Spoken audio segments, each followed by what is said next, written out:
Your Honor, the risk that this defendant poses to the community is extreme. Mr. Moore is charged today based off of finding effectively children just out in the community, targeting them, stalking them and their families, and making plans to kidnap and molest them.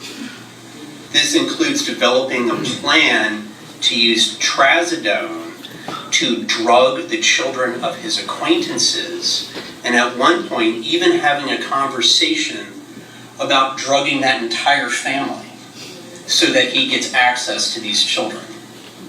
He was found in his home with a trap door behind which was found what was described by law enforcement as a shrine dedicated to child sexual abuse material. In that were found children's clothing and handcuffs. There were items, dozens of pieces of digital media. And by pieces of digital media, I mean storage devices.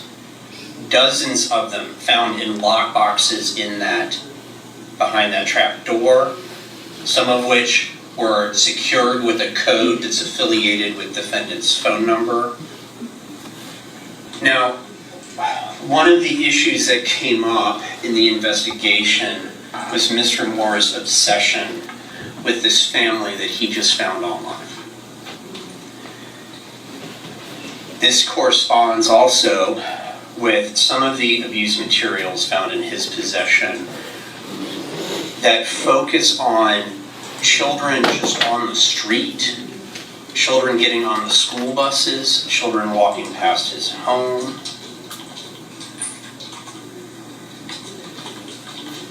There were images taken at Wild Waves surreptitiously of children in changing rooms, as well as underwear taken from children at Wild Waves.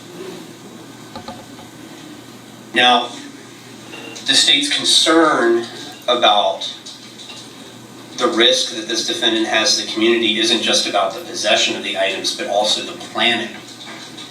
Because Mr. Moore, not only did he plan on drugging children to rape them and molest them, he also planned on creating what can only be described as cells for keeping a child sex slave, including trying to find storage containers to keep a child in. There are also conversations that are part of this investigation about covering up the crimes, including how to conceal DNA, and taking other steps to prevent himself from being identified and from being caught. Ms. Davidson is every bit the risk to our community's children as Mr. Moore is. In addition to the involvement that I've previously described that's set forth in the probable cause declaration regarding the attempts to drug and molest and then kidnap children for the sake of molesting them. The state also points out that Ms. Davidson is the one who was taking photographs of some of the children that was found, particularly photographs of the children in Wild Waves.